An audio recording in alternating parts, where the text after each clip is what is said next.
وجوهكم شطره لئلا يكون للناس عليكم حجة إلا الذين ظلموا منهم فلا تخشوهم واخشوني ولأتم نعمتي عليكم ولعلكم تهتدون كما أرسلنا فيكم رسولا منكم يتلو عليكم آياتنا ويزكيكم ويعلمكم الكتاب والحكمة ويعلمكم ما لم تكونوا تعلمون آمنت بالله صدق الله العظيم الصلاة والسلام عليك يا سيدي يا رسول الله وعلى آلك وأصحابك يا سيدي يا حبيب الله السلام والسلام عليك يا سيدي المرسلين وعلى آلك وأصحابك يا سيدي يا رحمة للعالمين صلى الله عليه وسلم۔ سورۃ البقرہ شریف اور اس کی آیت نمبر 150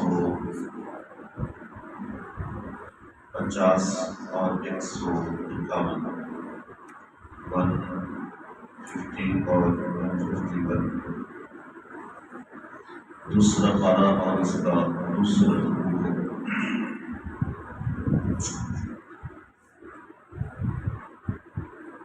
اور اے محبوب تم جہاں سے آؤ اپنا منہ مسجد حرام کی طرف کرو، اور اے مسلمانوں تم جہاں کہیں ہو اپنا منہ اسی کی طرف کرو کہ لوگوں کو تم پر کوئی حجت نہ رہے مگر جو ان میں ناانصافی کریں تو ان سے نہ ڈرو اور مجھ سے ڈرو، اور یہ اس لیے ہے کہ میں اپنی نعمت تم پر پوری کروں اور کسی طرح تم ہدایت پاؤ۔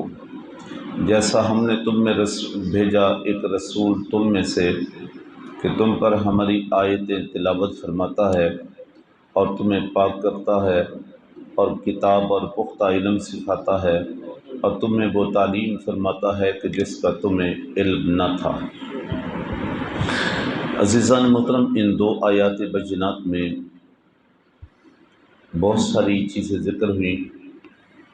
ایک تو اس لحاظ سے کہ حضور علیہ الصلوۃ والتسلیم کے توسل سے اس امت سے بات ہوئی کہ وَمِنْ حَيْثُ خَرَجْتَ فَوَلِّ وَجْهَكَ شَطْرَ الْمَسْجِدِ الْحَرَامِ، وہی مضمون جو گزشتہ آیات میں ذکر ہوا کہ تم جہاں کہیں سے بھی نکلو فَوَلِّ وَجْهَكَ شَطْرَ الْمَسْجِدِ الْحَرَامِ، پس اپنے چہرے کو مسجد حرام کی طرف پھیر لو۔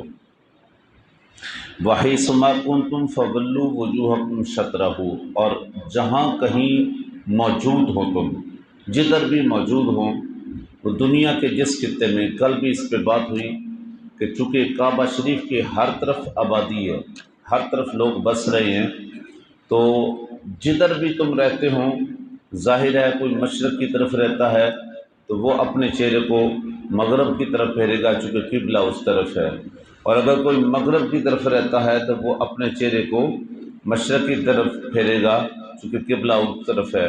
اسی طرح کئی ممالک ایسے ہیں جو کعبہ شریف کے شمال اور جنوب میں واقع ہیں، تو ظاہر ہے جدھر بھی کوئی ہوں گے تو ان کے لیے کیا حکم ہے؟ وَحَيْثُ مَا كُنْتُمْ، جدھر بھی تم ہوں، جہاں پہ بھی تم پاؤ اپنے آپ کو، تو فَوَلُّوا وُجُوهَكُمْ شَطْرَهُ، تمہارا چہرہ اسی کی طرف ہونا چاہیے۔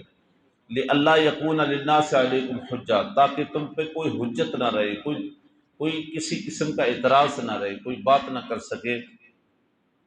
لیکن یاد رکھو إِلَّا الَّذِينَ ظَلَمُوا مِنْهُمْ، جو ظلم کرنے والے ہیں، ناانصافی کرنے والے، انہوں نے کوئی نہ کوئی راستہ نکال ہی لینا ہے، انہوں نے اعتراض کرنا ہے۔ جیسے اہل یہود کی بات ہے، آپ کو میں نے بتائی کہ جب تبدیلی قبلہ نہیں تھی تب بھی ان کا اعتراض تھا، جب تبدیلی قبلہ ہو گئی تب بھی ان کا اعتراض تھا۔ پہلے یہ کہتے تھے کہ سب کچھ اپنا لے آئے ہیں، کتاب اور حکمت اور شریعت اور نبوت، لیکن قبلہ وہی ہے، اور جب قبلہ تبدیل ہو گیا تو پھر دوسرا اعتراض شروع کر دیا کہ دیکھیں جی پہلے ادھر تھے تو اب ادھر کیوں آئے، اور اگر یہ صحیح ہے تو پھر پہلے ادھر کیوں تھے۔ تو اس لیے فرمایا کہ إِلَّا الَّذِينَ ظَلَمُوا، میں جو ان میں سے ظالم ہیں، ناانصافی کرنے والے ہیں، انہوں نے اعتراض کرنا ہی کرنا ہے، انہوں نے تو کوئی نہ کوئی راستہ نکال ہی لینا ہے۔ لیکن اہل امت سے، حضور کی امت سے اللہ رب العزت نے اگلے جملوں میں بڑی خوبصورت بات کہی، فرمایا فَلَا تَخْشَوْهُمْ وَاخْشَوْنِی، وہ اعتراض تھوڑا کریں یا زیادہ کریں، وہ ایک طبقہ کرے یا زیادہ مل کے کریں، فلا تخشوہم، ان سے ڈرنے کی کوئی ضرورت نہیں ہے، وخشونی، ڈرنا ہے تم مجھ سے ڈرو۔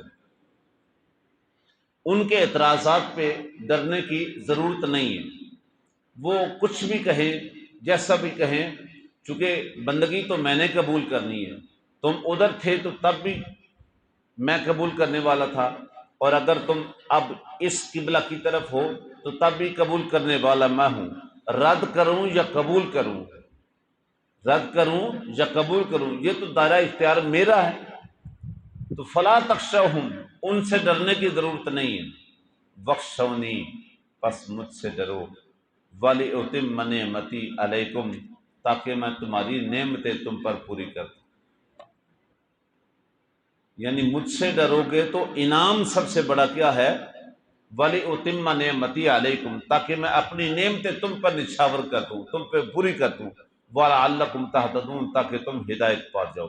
یعنی اللہ نے اپنے سے ڈرنے کے دو بڑے انعامات ذکر فرمائے کہ جب تم مجھ سے ڈرو گے تو دو بڑے انعامات تمہیں ملیں گے، کیا؟ وَلِأُتِمَّ نِعْمَتِي عَلَيْكُمْ، تم پہ میری نعمتیں اور نچھاور ہو جائیں، میں اپنی نعمتوں کی انبار اور لگا دوں گا۔ ویسے بھی بندے کو بن مانگے کتنی نعمتیں ملی ہوئی ہیں، وَإِن تَعُدُّوا نِعْمَتَ اللَّهِ لَا تُحْصُوهَا، اگر تم اللہ کی نعمتوں کو شمار کرنا چاہو تو تمہاری گنتی تو ختم ہو سکتی ہے، لیکن اس کی نعمتیں ختم نہیں ہو سکتی۔ سورۃ الرحمن میں 31 بار اللہ نے بار بار یہ بات کو دہرایا، فَبِأَيِّ آلَاءِ رَبِّكُمَا تُكَذِّبَانِ، تم اس اللہ کی کس کس نعمت کو جھٹلاؤ گے، کس کس نعمت کا انکار۔ سر سے لے کر پاؤں تک بندہ اپنے جسم کو دیکھے تو ہر عضو اللہ کی عطا کردہ نعمت ہے۔ وگرنہ ان لوگوں سے پوچھو کہ جن کے ہاں کئی عضو نہیں ہوتے، تو ذرا غور کریں انہیں کمی کرنے والا کون ہے اور ہمیں پوری عطا کرنے والا کون ہے؟ ہم تو اسی کا شکریہ نہیں ادا کر سکتے۔ اور قرآن کہتا ہے الذی جعل لکم الارض فراشا والسماء بناء وانزل من السماء ماء فاخرج به من الثمرات رزقا لکم، اللہ فرماتا ہے تمہارے لیے تو میں نے زمین کا فرش بچھا دیا، آسمان کی چھت بنا دیا، آسمان سے پانی اتار دیا، زمین سے تمہارے لیے رزق نکال دیا۔ اب ذرا دیکھیں تو صحیح نا، یہ وہ کام ہے جو ہم نہ کر سکتے تھے نہ ہم نے کیے ہیں۔ کیا زمین کا فرش ہم نے بچھایا؟ کیا آسمان کی چھت ہم نے بنائی ہے؟ آسمان سے پانی ہم نے اتارا ہے؟ زمین سے رزق ہم نے نکالا؟ نہیں، یہ سب کچھ اللہ کی عطا کردہ نعمتیں ہیں۔ اور بندہ دیکھیں دنیا میں آتا ہے تو اس کے آنے سے پہلے زمین کا فرش پہلے بچھا ہوا، بندہ دنیا میں آتا ہے تو اس کے آنے سے پہلے اس کی روزی کا، اس کے رزق کا انتظام اس رب نے پہلے کر رکھا ہے۔ بندہ اس دنیا میں آتا ہے تو اس کے لیے روشنی کا انتظام پہلے موجود ہے، ہوا کا انتظام پہلے موجود ہے۔ کس کس نعمت کو جھٹلاؤ گے، کس کس نعمت کا انکار کرو؟ اللہ اکبر۔ لیکن اللہ رب العزت پھر بھی فرماتا ہے کہ جتنی بھی نعمتیں ہیں شمار کرنا چاہو نہیں کر سکتے، لیکن پھر بھی جب تم مجھ سے ڈرو گے نا، میری بارگاہ میں جھکو گے، میں تمہاری نعمتوں میں اور اضافہ کر دوں گا، اپنی نعمتیں اور نچھاور کر دوں گا، میرے خزانوں میں کوئی کون سی کمی ہے۔ اور دوسرا بڑا انعام کیا ہے؟ وَلَعَلَّكُمْ تَهْتَدُونَ، تم ہدایت یافتہ ہو جاؤ، اللہ تمہیں سیدھا راستہ دکھا دے گا، صراط مستقیم پر چلا دے گا، تمہارے دل میں صراط مستقیم کی محبت ڈال دے گا، تم ہدایت یافتہ ہو جاؤ گے۔ تو اس کا مطلب کیا ہوا کہ اگر رب سے نعمتیں اور لینا چاہتے ہیں یا پھر صراط مستقیم پہ چلنا چاہتے ہیں، اس کا ایک ہی راستہ ہے، دنیا سے مت ڈرو، خالق سے ڈرو، مخلوق سے مت ڈرو، خالق سے ڈرو، اس کے ڈر میں یہ انعامات رکھے ہیں۔ اور آگے فرمایا قال کما ارسلنا فیکم رسولا منکم، جیسا کہ ہم نے بھیجا تم میں سے، فیکم رسولا منکم، تم میں سے ایک رسول، تم میں ہم نے اپنا رسول بھیج دیا ہے، اور وہ بھی آ کے تمہیں تعلیمات کیا دیتا ہے؟ یتلو علیکم آیاتنا، ہماری آیات کو تم پہ تلاوت فرماتا ہے، ہماری آیات کا، ہماری احکامات کا تمہیں ذکر فرماتا ہے، ہماری احکامات تم تک پہنچاتا ہے۔ وَيُزَكِّيكُمْ، اور پھر اس کے اندر ہم نے یہ بھی کمال رکھا ہے کہ وہ ایک نگاہ تمہیں دیکھتا ہے تو تمہیں پاک کر دیتا ہے۔ کس نے ذروں کو اٹھایا اور صحرا کر دیا، کس نے قطروں کو ملایا اور دریا کر دیا، خود نہ تھے جو راہ پر اوروں کی ہادی بن گئے، کیا نظر تھی جس نے مردوں کو مسیحا کر دیا۔ یہ حضور علیہ الصلوۃ والتسلیم کا خاص کمال تھا کہ آپ جس پر نگاہ محبت ڈال دیتے اس کو پاک کر دیتے، گناہوں سے پاک کر دیتے۔ وہ جہالت کے اندھیروں میں جو ڈوبے ہوئے تھے، جہالت کے اندھیروں میں جو دلدل میں غرق ہوئے تھے، حضور کی نگاہ محبت پڑی تو وہ صراط مستقیم پر آ گیا اور پاکیزہ ہو گیا۔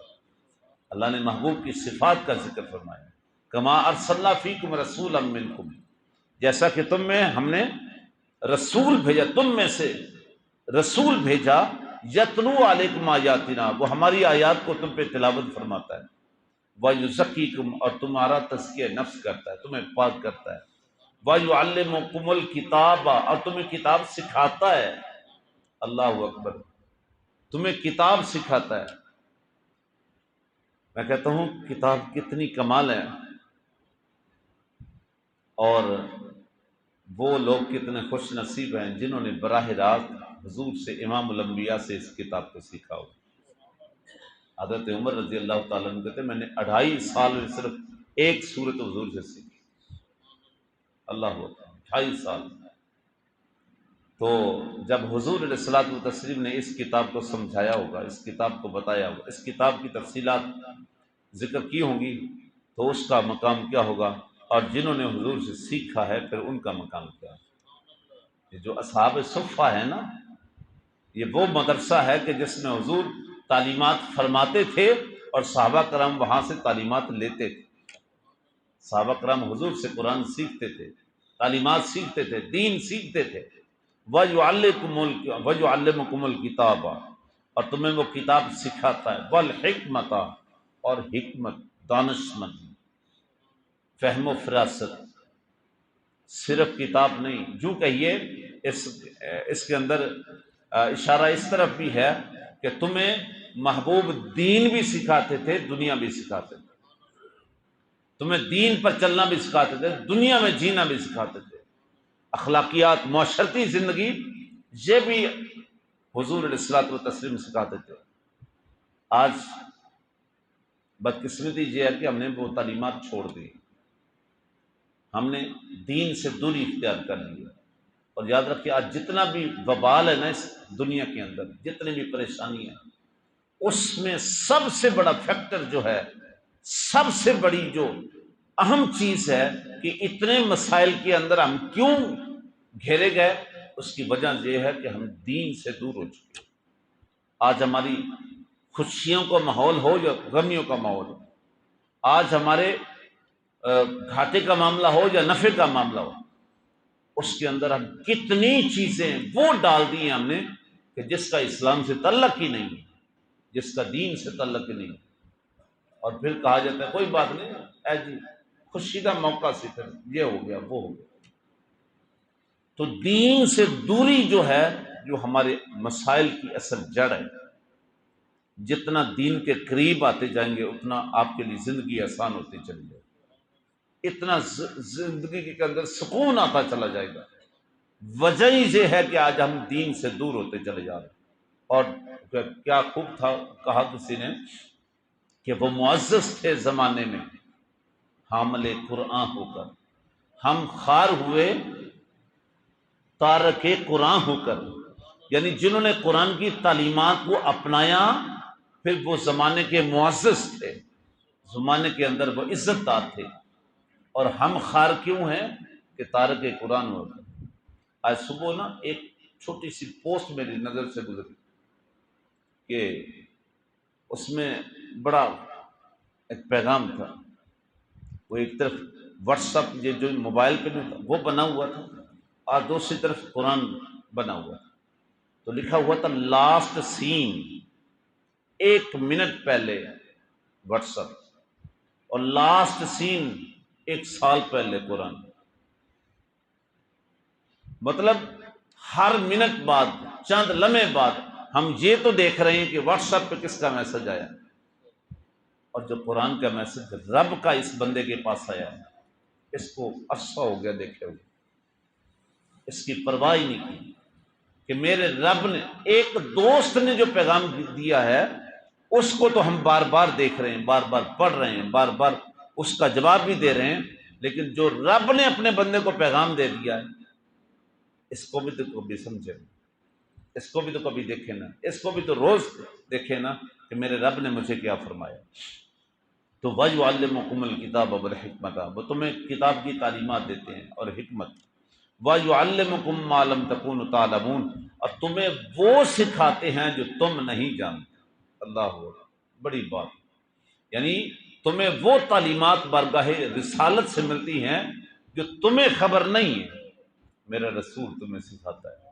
سارا دین اصحاب نے حضور سے سیکھا ہے، اصحاب کے توسل سے آگے پھر امت تک پہنچا ہے، پھر اولیاء، بزرگان دین، پھر اور علماء، ان کے ذریعے آج زمانوں تک آگے انشاءاللہ یہ دین پھیلتا رہے گا۔ تو یہ سب سے پیچھے جائیں گے تو مرکز وہی ہے بارگاہ مصطفیٰ صلی اللہ علیہ وسلم، اسی سے سب کچھ ملا ہے۔